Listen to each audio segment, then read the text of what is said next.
जय हिंद। आपका स्वागत है एकलव्य मैट्रिक कोचिंग सेंटर दादनचक सुनौल सुबह। मैं हूं आपका ही सर अमलेश सर। देखिए ये जो बुक है भारतीय भवन के, इससे ऑब्जेक्टिव चला रहे थे जिसमें एगो चैप्टर खत्म कर रहे थे वास्तविक संख्या, इसके बाद है बहुपद। इससे जो आप सबसे जो बुक है भारतीय भवन का, इसका लास्ट में आइएगा तो आपको चैप्टर बाय चैप्टर ऑब्जेक्टिव मिल जाएगा। लास्ट में आइएगा, ठीक है, लास्ट में आइएगा तो चैप्टर बाय चैप्टर बहुविकल्पीय प्रश्न अधिकोष। यहाँ वास्तविक संख्या जो 26 वो था क्वेश्चन जो हम खत्म कर चुके हैं, और यहाँ से बहुपद आपका स्टार्ट हुआ। इसमें भी आपको टोटली क्वेश्चन जो 32 हुआ है, आपको 2 से 3 वीडियो में टोटली मिल जाएगा। ठीक है, आइए क्वेश्चन देखते हैं। क्वेश्चन बहुपद का पहला क्वेश्चन है, कह रहा है निम्नलिखित में कौन बहुपद नहीं है। क्वेश्चन क्या कर रहा है कि निम्नलिखित में जो 4 गो ऑप्शन दिए हुआ है कौन बहुपद नहीं है। तो पहले हम पहचान करने की तरीका जान लेते हैं कि कैसे हम पहचानेंगे कि बहुपद है, कैसे पहचानेंगे बहुपद नहीं है। तो देखिए पहले हम देख लेते हैं कि बहुपद कब बहुपद नहीं होगा। नहीं वाला पहचान लेंगे तो है वाला तो अपने पहचान में आएगा। पहले हम पहचानते हैं कि किस प्रकार से रहेगा, तो हम समझेंगे कि बहुपद नहीं है। देखिए अगर ना, देखिए 2 गो मान होता है, एगो चर मान होता है, एगो होता है अचर। चर मान होता है एगो अचर। चर मान में ना ए से लेके जेड तक ले, कोई जैसे में एक्स वाई के फॉर्म में रहता है। देखिए किसके फॉर्म में, एक्स के फॉर्म में, वाई के फॉर्म में भी हो सकता है, जेड के फॉर्म में भी, मतलब ए से लेके जेड के फॉर्म में किसी के फॉर्म में हो सकता है। ये जो है चर मान हमेशा वास्तविक संख्या होता है। क्या होता है चर मान हमेशा क्या होता है, वास्तविक संख्या होता है। इस बात को समझिए, वास्तविक संख्या में तो अंक में होगा। वास्तविक संख्या का मतलब होता है परमेय संख्या भी हो सकता है, अपरमेय संख्या। परमेय संख्या अपरमेय संख्या के समूह को ही वास्तविक संख्या कहते हैं। तो इसमें से कुछ भी हो सकता है, रूट में हो सकता है, प्लस में हो सकता है, माइनस में हो सकता है, कुछ भी हो सकता है। तो हमको इस पे चर मान पे ध्यान नहीं देना, हमको ध्यान देना है किस पे, अचर मान पे ध्यान देना। यही 2 गो बात ध्यान देना है कि जो चर मान है, जो चर मान है आपका मतलब x, इसमें चर मान क्या है, x के रूप में। ये √3, 5 √3, 3, ये सब क्या हो गया आपका अचर मान हो गया। तो चर मान जो है इसमें x दिए हुआ है, कभी y के फॉर्म में देगा, कभी z के फॉर्म में, कभी t के फॉर्म में, ऐसे आप कभी s के फॉर्म में, ऐसे भी ABCD से z तक ले कोई फॉर्म में आपको दे सकता है। तो उसी को हम बोलते हैं चर मान। अगर चर मान रूट के अंदर आ गया चर मान, अगर रूट के अंदर आ गया चर मान तो बहुपद नहीं होगा। तब क्या होगा, बहुपद नहीं आएगा। अगर रूट के अंदर में आ गया चर मान, रूट के अंदर में चर मान आ गया तो बहुपद नहीं हो जाएगा। और बट्टा में भी नहीं आना चाहिए चर मान। चर मान बट्टा में, मतलब कहने का मतलब अगर कहीं पे लिखा हुआ है 1/x + 1, चाहे और कुछ भी लिख सकता है, चाहे हम स्क्वायर भी दे सकते हैं, कुछ भी दे सकते हैं, लेकिन 3 से पावर अधिक नहीं देंगे, क्योंकि आपके किताब में त्रिघात से आगे पढ़ना नहीं है। ऐसे बहुपद जो होता है इसका पावर अनंत तक होता है, लेकिन आप लोग को किताब में 10th में सिर्फ त्रिघात तक पढ़ना है, उससे आगे नहीं पढ़ना है। ठीक है, तो देखिए बट्टा में जब ये चर मान आ गया तो बहुपद नहीं है। चाहे हम लिख दिए जैसे 6x² + 5 √x + 7, तो क्या हो गया, यह जो रूट में जो आया है, रूट के अंदर जो चर मान आया है, इसके कारण यह बहुपद नहीं होगा, इसके कारण ये बहुपद नहीं होगा। तो समझ में आ गया होगा कि बहुपद कब होगा, नहीं होगा। एक बार आइए समझ लेते हैं। जो चर मान हो रूट के अंदर नहीं होना चाहिए। चर मान क्या, रूट के अंदर नहीं होना चाहिए, और हर में, मतलब ऊपर वाला कौन नीचे वाला का हर बोलते हैं, मतलब बट्टा में चर मान नहीं होना चाहिए। और चर मान रूट में आ गया, बट्टा में आ गया। और इस भी बात के याद रखिएगा कि अगर चर मान का पावर कभी माइनस में नहीं होना चाहिए। एक चाहे चर मान की पावर -1 दे दे चाहे 2 दे दे, तो चर मान कभी माइनस में भी, मतलब चर मान का जो घात होता है जिसको पावर आप लोग बोलते हैं, उसका घात ना माइनस में नहीं होना। 3 गो बात आपको याद रखना है, मात्र आपको 3 गो बात याद रखना है कि चर मान जो होना चाहिए रूट के अंदर अगर हो गया तो बहुपद नहीं है। दूसरा बात ये याद रखना है कि अगर चर मान बट्टा के अंदर आ गया, चर मान बट्टा के जो मतलब हर में आ गया, तो फिर बहुपद नहीं होगा। ठीक है, और लास्ट है चर मान का जो घात जिसको बोलते हैं, मतलब आप लोग पावर बोलते हैं, उसी को हिंदी में घात बोलते हैं। घात कभी माइनस मतलब ऋणात्मक नहीं होना चाहिए। मतलब पावर 1 भी हो सकता है, 2 भी, मतलब ऋणात्मक पावर नहीं हो। जब ये ऋणात्मक पावर होगा तो वह बहुपद नहीं होगा। चलिए ऑप्शन से चेक करते हैं। यहाँ पे देखिए चर मान है, हमको मतलब अचर मान जो अंक वाला संख्या उससे हमको कोई मतलब नहीं, हमको चर मान पे सिर्फ ध्यान देना है। यहाँ पे चर मान स्क्वायर में है, रूट में तो है नहीं, न बट्टा में है, न की पावर माइनस में है, प्लस में है। तो यहाँ ठीक है, यहाँ भी ठीक है। ठीक है, मतलब ये बहुपद है। हमको खोजना क्या है, निम्नलिखित में कौन बहुपद नहीं है, नहीं वाला खोजना है। यहाँ पे देखिए एक्स न कि बट्टा में भी नहीं है, न रूट में है, न इसका पावर माइनस है, ये भी नहीं होगा। यहाँ पे देख लीजिए, यही आपका बहुपद नहीं होगा, काहे कि यक्स तो ठीक है लेकिन इसका पावर माइनस में है। हम क्या बोले थे कि चौर मान रूट में नहीं आना चाहिए, अगर चौर बट्टा में आ गया या पावर उसका माइनस में आ गया तो बहुपद नहीं होगा। तो यहाँ पे माइनस में आ गया तो बहुपद नहीं होगा, चाहे हम इसको ऐसे भी लिख सकते, ऊपर माइनस है तो नीचे प्लस में, तो यहाँ बट्टा में आ गया। इसको इस प्रकार से भी लिखा जा सकता है, एक्स के एक्स प्लस के प्लस, इसका पावर माइनस है तो नीचे ले आएंगे हर में तो प्लस हो जाएगा, तो इस प्रकार से भी लिख सकते हैं। हम क्या बोले थे कि अगर बट्टों में आगे जाएगा चर मान तो बहुपद नहीं होगा, अगर चर मान की पावर माइनस हो गया तो बहुपद नहीं होगा, रूट में चर मान आ जाएगा तो बहुपद नहीं होगा। तो 9 वाला हमको समझ में आ गया। तो हाँ वाला ये तीनों के छोड़ केशियो रहेगा तो बहुपद है। अगर हम सिर्फ पांचों लिख देते ना तो बहुपद है, ठीक है, या सिर्फ हम यक्स भी लिख देते तो ये बहुपद है। अभी ये लिख देंगे यक्स के पावर अगर -5 लिख दे रहे हैं या यक्स के पावर -2 लिख दे रहे हैं तो ये बहुपद नहीं होगा, क्योंकि पावर इसका माइनस में आ गया तो बहुपद नहीं होगा। अगर उसी में हम अगर एग्जाम्पल के तौर पर देखिए 6 एक्स स्क्वायर प्लस 5 रूट 2 और रूट यक्स प्लस 7, तो यहाँ रूट में जो आ गया है इसलिए बहुपद नहीं होगा। अब पावर माइनस में हो रहेगा तो बहुपद नहीं होगा, ठीक है, बट्टा में आ जाएगा तो नहीं होगा। 3 गो बात आपको सिर्फ ध्यान में रखना है। और इस बात को भी ध्यान रखिएगा कि इस प्रकार से क्वेश्चन में ना मतलब बहुपद पहचानने से कुछ कम से कम मात्र 3 गो क्वेश्चन जरूर आएगा, जिसमें आपको पहचानने के लिए कहेगा कि निम्नलिखित में से कौन बहुपद है, चाहे पूछ सकता है निम्नलिखित में से कौन बहुपद नहीं है। ठीक है, अगला क्वेश्चन की बात कर लेते हैं। आइए दूसरा क्वेश्चन की बात कर लेते हैं। दूसरा क्वेश्चन क्या कर रहा, द्विघात बहुपद के शून्यकों की अधिकतम संख्या कितनी होती है। यहाँ पूछ रहा है द्विघात बहुपद के शून्यकों की अधिकतम संख्या कितनी होती है। तो याद रखिएगा, द्विघात बहुपद के शून्यकों की संख्या 2, त्रिघात बहुपद के शून्यकों की संख्या 3, रैखिक बहुपद के शून्यकों की संख्या 1। याद रखिएगा, इस बात को नोट कर लीजिएगा, रैखिक बहुपद की शून्यकों की संख्या होता है 1। इस बात को याद रखिएगा। इसका व्यापक रूप की बात कर ले तो ax प्लस b होता है। इस बात को याद रखिएगा, ऑब्जेक्टिव बन सकता है कि रैखिक बहुपद की शून्यकों की संख्या कितनी होती है, तो 1। रैखिक है तो 1, ठीक है, व्यापक रूप होगा तो ax प्लस b। यहाँ से पूछ सकता है द्विघात बहुपद के शून्यकों की संख्या, तो द्विघात रहेगा तो द्विघात में शून्यकों की संख्या 2 होगा। आपको त्रिघात तक पढ़ना है। इससे पहले वाले क्वेश्चन में भी बताया कि आपको सिर्फ रैखिक द्विघात त्रिघात बहुपद तक ही पढ़ना है, इससे आगे नहीं पढ़ना। त्रिघात बहुपद के शून्यकों की संख्या 3। देखिए नोट कीजिए या ना कीजिए, यहाँ पे देख लीजिए, द्विघात बहुपद के शून्यकों की संख्या 2 होता है। इसका व्यापक रूप की बात कर लेते हैं, ax square plus bx plus c होता है। त्रिघात की होता है ax cube plus bx plus cx plus d, sorry यहाँ स्क्वायर होगा। देखिए इस बात को याद रखिएगा। देखिए अच्छी तरह से समझ लीजिए, यहाँ से ऑब्जेक्टिव आपका बहुत सारा क्लियर होने वाला है। ठीक है, कौन है रैखिक बहुपद की शून्यकों की संख्या 1, क्योंकि रैखिक है तो 1 होगा शून्यकों की संख्या, अगर द्विघात है तो 2 गो शून्यकों होगा, और त्रिघात होगा तो शून्यकों की संख्या 3 होगा। रैखिक तो 1, द्विघात तो 2, त्रिघात तो 3। ठीक है, अगर रैखिक के व्यापक रूप की बात कर लिया जाए तो ax प्लस b होगा। अगर द्विघात बहुपद की व्यापक रूप की बात कर लिया जाए तो ax square plus bx plus c होगा। त्रिघात की व्यापक रूप की बात कर लिया जाए तो ax cube plus bx square plus cx plus d होगा। देखिए एगो तो शून्यकों की संख्या पूछे हुआ, कभी कभी कहता है कि इसका अधिकतम घात बताइए, घात मतलब पावर, तो रैखिक होगा तो घात जैसे जितना शून्यक होता है उतना घात होता है। इस बात को याद रखिएगा, जितना शून्यकों की संख्या होता है उतना घात भी होता है। ठीक है, जैसे में रैखिक बहुपद की शून्यकों की संख्या 1 है तो उसका घात भी क्या होगा, 1 होगा। ठीक है, द्विघात बहुपद की शून्यकों की संख्या क्या है, 2 है तो उसका घात भी 2 होगा।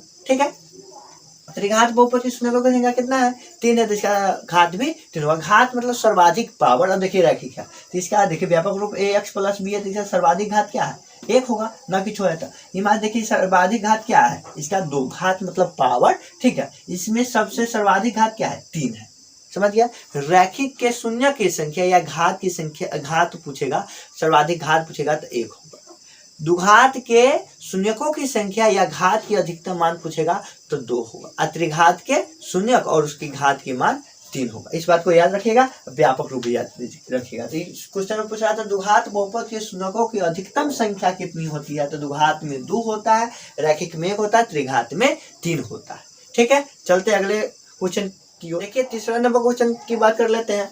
करा 2x² माइनस 4x माइनस 6 का एक शून्य का क्या होगा। यहाँ पे देखिए दुघात है तो शून्यकों की संख्या 2 होगा। अभी इससे पिछले वाली क्वेश्चन में बताया था कि रैखिक है तो उसको शून्य की संख्या है, कि दुघात है तो 2, त्रिघात है तो पर दुघात है सर्वाधिक पावर जितना होता है उसका सबसे अधिक वाला पावर जितना उतना घात बहुपद होता है। हमारा सर्वाधिक पावर देखिए 2 है, यानी दुघात बहुपद है, ठीक है। तो इसका कह रहा है कि एक शून्य को बताए, मतलब 2 शून्य होता तो दोनों में से कोई एक शून्य का आप बताइए। तो इसे हमको दोनों शून्य का निकालना पड़ेगा। अब देखेंगे कि ऑप्शन में कौन है। जब भी ऑब्जेक्टिव क्वेश्चन होता है तो उसमें एक शून्य पूछेगा तो आपको दोनों निकालना पड़ेगा। अब देखेंगे कि दोनों में से कौन ऑप्शन में है। पहले तो बहुपद क्या है 2x² माइनस 4x माइनस 6। बहुपद के शून्य कब निकलेगा, जब बहुपद शून्य के बराबर होगा। किसके बराबर होगा, शून्य मतलब 0 के। तो मतलब बहुपद इतना दिए हुआ था, हम बराबर में 0 दे दिए। क्या है कि बहुपद के शून्य कब ज्ञात होता है, जब बहुपद शून्य के बराबर हो। अब क्या करिए, देखिए आप फर्स्ट इंटू लास्ट ना 6th क्लास से ही पढ़ते आइए हुए, यहाँ पे फर्स्ट इंटू लास्ट आप कर लीजिए। तो फर्स्ट इंटू लास्ट करने का आसान तरीका था, शुरू से लास्ट वाला गुना कीजिए तो 6 दूना 12x² माइनस माइनस और प्लस माइनस। और बीच वाला को तोड़ते हैं, किसको तोड़ते हैं, देखिए शुरू वाला से लास्ट वाला को गुना कर दीजिए और बीच वाला को इससे तोड़ना है कि गुना कहला पर इतना। अब जोड़ के देखना है कि घटा के देखना है, डिपेंड करता है लास्ट वाला। अगर लास्ट वाला माइनस है तो प्लस माइनस टूटेगा, और लास्ट वाला प्लस है सिर्फ ही माइनस है। देखिए हम इसको गुणनखंड का ना एक हम स्पेशल वीडियो बनाएंगे, ताकि अगर एक बार आप देख लीजिए, ज़्यादा से ज़्यादा 10 मिनट का वीडियो होगा, आप एक बार देख लीजिएगा तो कभी आपको जिंदगी में कभी कैसा भी मतलब बहुपद का गुणनखंड काहे ना हो, आपको रत्ती भर दिक्कत ना हो। हम कल या परसों आपको अपलोड करा देंगे, ठीक है। तो लास्ट वाला माइनस है तो प्लस माइनस में टूटेगा और घटा के देखना होता है। तो गुना कहला पर 12 होना चाहिए, घटाला पर 4, यानी 6 दूना 12, 6 में से 2 गया था 4। इसको हमको तोड़ना पड़ेगा 6x और 2x। अब हम क्या बोले, लास्ट वाला माइनस रहेगा तो प्लस माइनस में टूटेगा। तो कौन प्लस कौन माइनस में रहेगा, ये डिपेंड करता है बीच वाला। अगर बीचला है माइनस में तो बड़का को रखेंगे माइनस में, छोटा को रखेंगे प्लस में। यहाँ पे देखो 2x² का 2x², और इसके जवाब हमको लिखना है माइनस 6x प्लस 2x और माइनस 6 के 6 बराबर 0। अब दो के पेयर में, मतलब पेयर मतलब जोड़ा होता है, दो को कॉमन करते हैं। यहाँ पे 2 और 6 किसके पढ़ाई में आता है 2, यहाँ पे 2 को x है, यहाँ पे 1 होता है, 1 को तो कॉमन होगा, तो इससे भाग दे के काट के लिखना होता है। तो 2 से 2 खत्म हो गया, 2 को x से तो 1 निकाल लिए तो 1 x बच गया। 2 से 6 कितना बार में जाएगा, 3 बार में x से x खत्म। अब देखिए यहाँ प्लस होगा तो प्लस कॉमन करेंगे, माइनस होगा तो माइनस कॉमन करेंगे। तो प्लस है तो प्लस कॉमन कर लिए। 2 6 किसके पार में आता है, तो 2 6 2 के पार में आता है। 2 से 2 खत्म हो गया तो ये x माइनस के माइनस, 2 से 3 दूना 6 बराबर है तो 0। देखिए हम कैसे समझेंगे कि हमारा जो गुणनखंड किए हैं सही है या गलत। ये जो कोष्ट में जो आया है, वो कोष्ट में अगर आपका बराबर है तो सही, समझिए कि आपका गुणनखंड सही है, न तो अगर बराबर नहीं है तो समझ लीजिए कहीं ना कहीं आप गलत कर चुके हैं। यहाँ पे देखिए माइनस ये x माइनस 3 है, यहाँ पे भी x माइनस 3 का मतलब आपका गुणनखंड क्या है 110% सही है। अब क्या कीजिए, ये दोनों को मिला के एगो लिखिए, तो x माइनस 3 ये दोनों को मिला के एगो लिख लिए। अब इसको और इसको मिला के एगो लिखिए, तो 2x प्लस 2 बराबर 0। अब ये भी 0 के बराबर, ये भी 0 के बराबर, चूंकि x माइनस 3 बराबर 0, इसलिए x बराबर माइनस है तो उधर भेजेंगे तो बराबर में प्लस। माइनस बराबर को अगर भेजना पक्षांतर कहलाता है, माइनस होगा तो प्लस, प्लस होगा तो माइनस, गुना भाग में, भाग रहेगा तो गुना में, स्क्वायर रहता तो रूट, रूट रहता है तो स्क्वायर होता है। मतलब बराबर को अगर भेजना को पक्षांतर कहते हैं, पक्षांतर का यही रूल होता है, ठीक है। x का वैल्यू 3 आ गया, ये भी 0 के बराबर, चूंकि 2x प्लस 2 बराबर हो गया 0, यहाँ से हो गया 2x प्लस है तो हो गया माइनस, यहाँ पे यक्स बराबर -2, गुना में है तो आ जाएगा बट्टा, मतलब भाग में 2 से 2 कट गया यानी -1 हो गया। यानी हमको यक्स का वैल्यू क्या आया है, यक्स का वैल्यू आया है 3, -1। तब देखिए हमको शून्य कर रहा था तो शून्य निकाले थे, क्या आया 3, -1 आया है। तो दोनों में से कोई ऑप्शन में होगा। अब हमको ऑप्शन चेक करना पड़ेगा। चलिए ऑप्शन चेक करते हैं, 1 या -1 है। देखिए दोनों में से एगो है ना, 3 ना है, कोई बात नहीं। कह रहा था एक को शून्य, देखिए 2 हाथ था तो 2 शून्य निकला है, तो हमको 1 को शून्य पूछ रहा था। देखिए यहाँ पे कह रहा है 1 शून्य है, तो या तो ऑप्शन में 3 रहता, नहीं तो -1 रहता। यहाँ पे -1 रहा है तो -1 वाला सही होगा। अगर मान बाई द वे -1 न रहता तो 3 जरूर रहता। ठीक है, चलिए अगला क्वेश्चन की बात कर लेते हैं। आइए चौथा क्वेश्चन की बात कर लेते हैं। चौथा क्वेश्चन कह रहा है यम के किस मान के लिए -4 बहुपद इतना के एक शून्यक है। मतलब -4 यम को कौन सा मान रखेंगे कि -4 इसका शून्यक हो जाएगा। चलिए बहुपद हमको दिए हुआ है x² minus x minus 2m plus 2।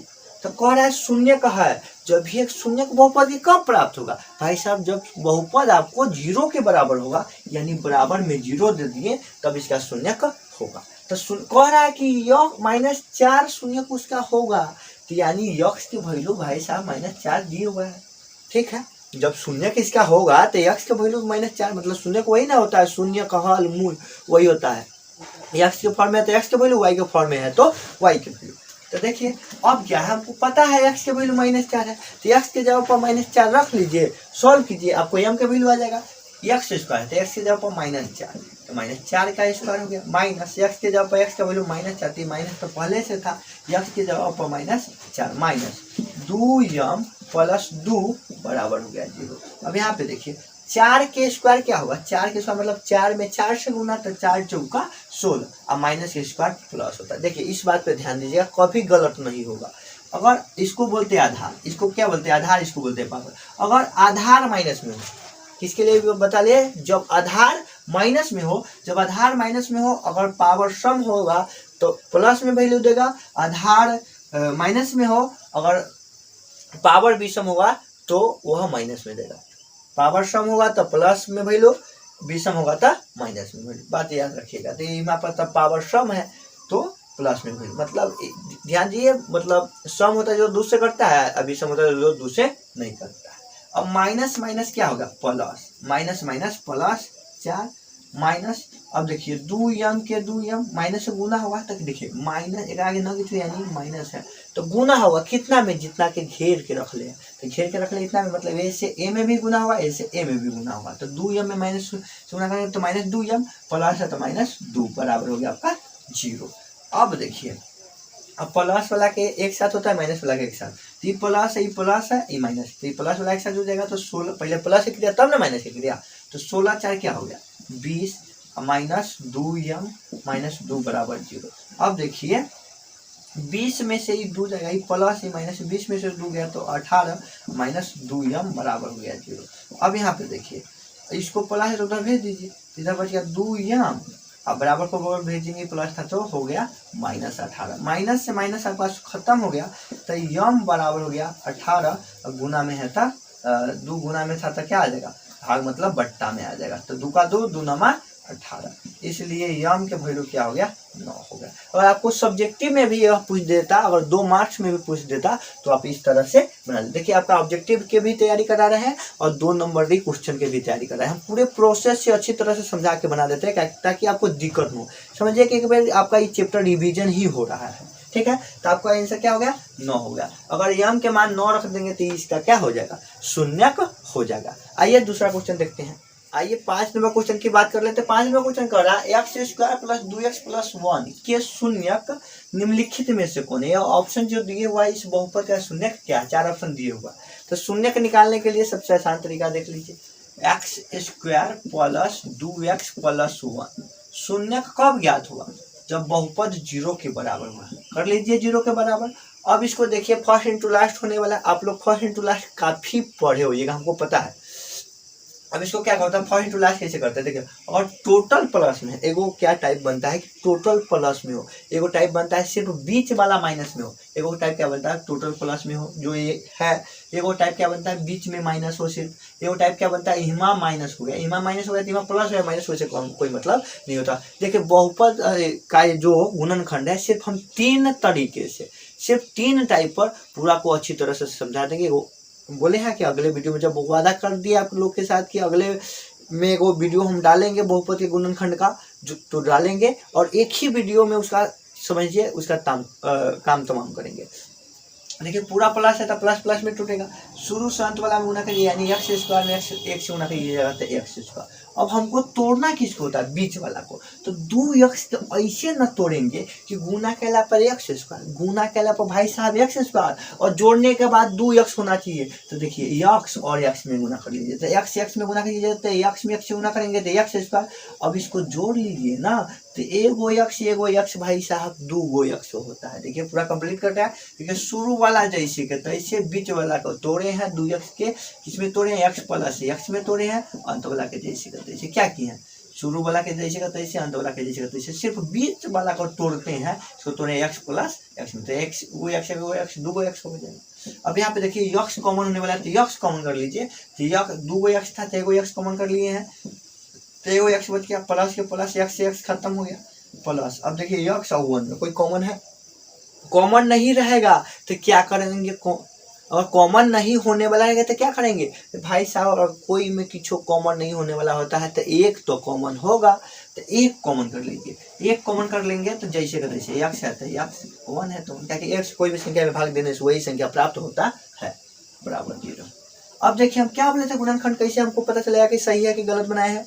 भाई साहब यहाँ तक कीजिएगा तो जो पोस्ट में दोनों आया है अगर बराबर होगा, देखिए x प्लस 1 तो भी x प्लस 1 है, जब ये बराबर होगा तो आपका गुणनखंड सही है। अगर बाई द वे अंतर आ गया, मतलब इस ये कोई है वो कोई है, ये वाला में एक वाला पोस्ट में कोई और है, ये वाला पोस्ट में कोई और है, तो का मतलब कि आप उधरे लफड़ा उफड़ा कर लीजिए, उधरे आप गलत कर लिए हैं, ठीक है। चेक करने की जरूरत है कि आप उधर किधर गलत किए हैं, ठीक है।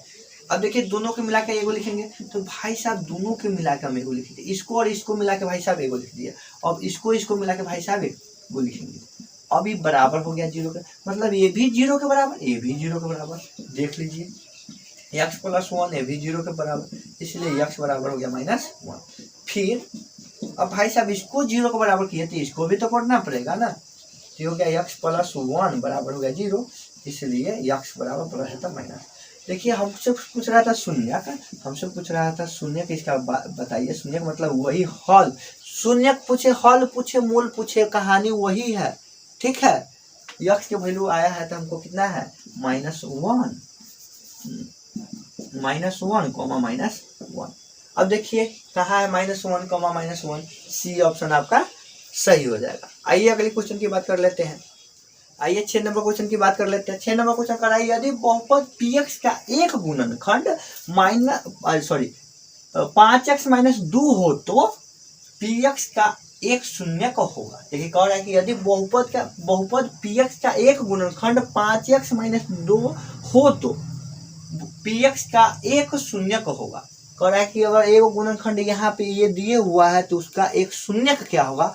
देखिए यह गुणनखंड कब होगा, अगर यह गुणनखंड बहुपद के है, अगर यह एगो शून्य का देता है तो बहुपद हुआ, तो बहुपद किसके बराबर हुआ, और शून्य कब प्राप्त होगा जब बहुपद 0 के बराबर। कहने का मतलब है कि 5x - 2 एक गुणनखंड है, कह रहा है कि एगो गुणनखंड है तो यह एक शून्य कब देगा, जब यह 0 के बराबर होगा। भाई साहब किसके बराबर होगा, 0 के। फिर सब कुछ समझ लीजिए, क्योंकि बहुत ईजी क्वेश्चन और बच्चा इसको छोड़ के आता है, बड़ी बुरा लगता है ऐसे क्वेश्चन छोड़ के आता है। तो यदि बहुपद px का एक गुणनखंड इतना है तो कह रहा है एक शून्य को बताइए, तो यदि यह तो शून्य इसका गुणनखंड है, तो गुणनखंड है तो वो अभी एगो बहुपद हुआ, तो बहुपद के शून्य का कब प्राप्त होता है, जब बहुपद शून्य के बराबर होता है। तो यह शून्य के बराबर कर दिए, 5x - 2 को हम शून्य के बराबर कर दीजिए। यहाँ से शून्य का मतलब x के वैल्यू ना, x के फॉर्म में रहेगा तो x के वैल्यू, y के फॉर्म में रहेगा तो y के वैल्यू, z के फॉर्म में रहेगा तो z के वैल्यू। तो यहाँ पे देखिए x के वैल्यू निकाल लीजिए, तो 5x माइनस है तो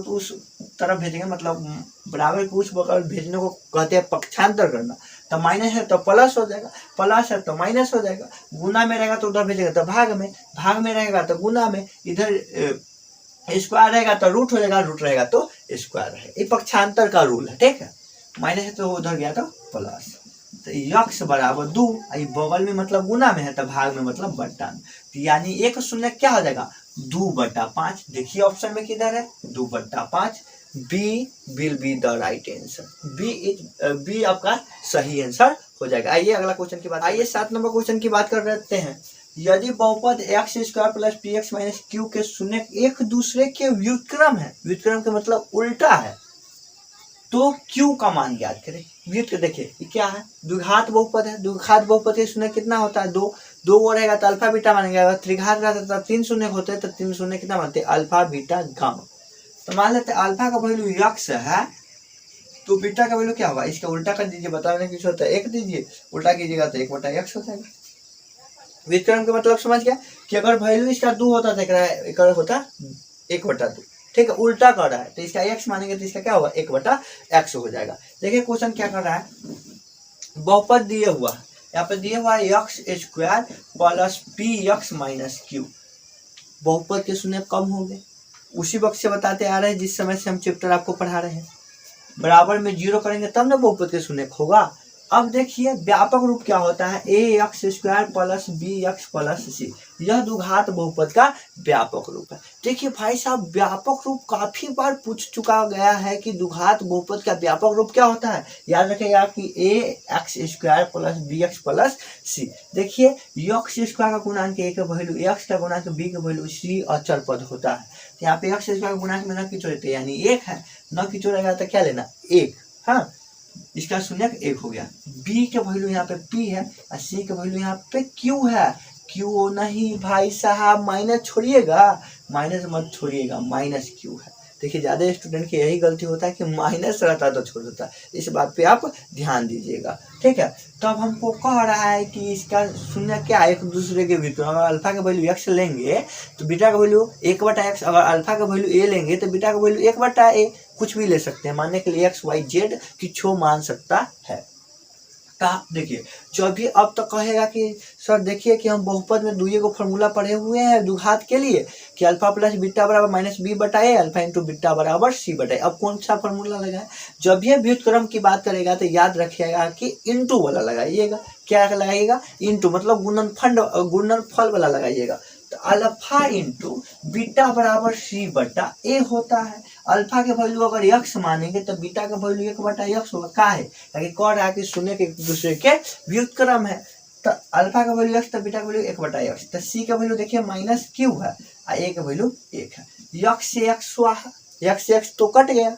अब देखिए यहाँ पे e हो गया 1 बराबर माइनस q बटा में का कोई वैल्यू नहीं है, तो हमको माइनस q का थोड़ी q का वैल्यू पूछ रहा है, तो माइनस सिर्फ इधर भेज दीजिए तो हो गया q, यानी q बराबर -1 हो गया, यानी b will be the right answer. B option आपका क्या हो जाएगा, सही हो जाएगा। आइए अगला क्वेश्चन देखते हैं।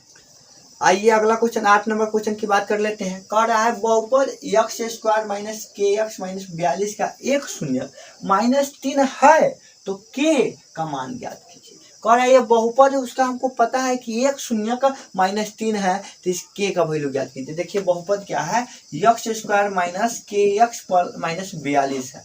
कह रहा है कि इसका एक शून्य का है, शून्य का बहुपद कब निकलेगा, आराम से आप बता सकते हैं कि शून्य का कब निकल सकता है भाई साहब, जब बहुपद शून्य के बराबर होगा तभी उसका शून्य निकल सकता है। तो शून्य के बराबर कर दीजिए। और कह रहा है कि एक शून्य का -3 है, मतलब उसका एगो हल हमको पता है कि x का वैल्यू -3 है। दुखा से दूगो निकलेगा लेकिन उसमें से एगो शून्य हमको बता चुका है कि -3 है, तो के का वैल्यू ज्ञात कीजिए। तो यानी x का वैल्यू 3 दिया हुआ, तो जहां जहां आपको बहुपद में x दिख रहा है पुट कर दीजिए, के का वैल्यू आ जाएगा। सिंपल सी बात है। यहाँ पे देखिए एक्स स्क्वायर, तो एक्स के जगह पर क्या रखना -3 के स्क्वायर हो जाएगा, माइनस के बीच में ना किसी होता गुना, एक्स के जगह पर एक्स का वैल्यू कितना है -3, -42 के -42 बराबर 0। अब देखिए 3 के स्क्वायर मतलब 3 में 3 से गुना करेंगे, 3 3 के 9। हम पीछे बताए थे कि अगर आधार माइनस में हो, सम होगा पावर तो प्लस में, और विषम रहता तो माइनस में। माइनस माइनस प्लस, के में 3 से गुना कीजिएगा तो 3 के -42 बराबर 0। अब देखिए यहाँ पे अंक वाला ई प्लस ई माइनस है तो घटा लीजिए। एगो पैसा लिया तो 12 में से आप अगर 9 को घटाइएगा तो 3 बचेगा, 4 पैसा दिया था तो बच जाएगा 3, माइनस वाला अधिक था तो माइनस के निशान, प्लस 3 के बराबर हो गया इधर 0। अब देखिए 33 है तो माइनस में है तो उधर भेजेंगे तो प्लस में, तो 3 के बराबर हो गया 33। हमको निकालना है के का वैल्यू, तो के बराबर हो गया 33 और गुना में है 3 था भाग में, कितना बार में चलेगा 11 बार में, कितना हो गया 11 बार में चल गया। यहाँ पर देखिए के का वैल्यू कितना हो गया भाई साहब 11 हो गया। ठीक है, तो के का मान क्या हो जाएगा 11, मतलब आपका सी आंसर सही हो जाएगा। देखिए कुछ कारणों से कंटिन्यू वीडियो नहीं आ रहा था। एगो मुराली जी है, काफ़ी बहुत बच्चे हैं जो कमेंट कर रहे थे कि सर आपका सिर्फ एक चैप्टर ऑब्जेक्टिव का पढ़ाए हुए हैं, उससे आगे आप नहीं पढ़ा रहे हैं, वीडियो नहीं डाल रहे हैं। ठीक है, तो कुछ कारणवश से हम आपको वीडियो नहीं दे पा रहे थे। अब वादा करते हैं कि आपको हर दिन सुबह या शाम में एगो वीडियो अपलोड जरूर होगा।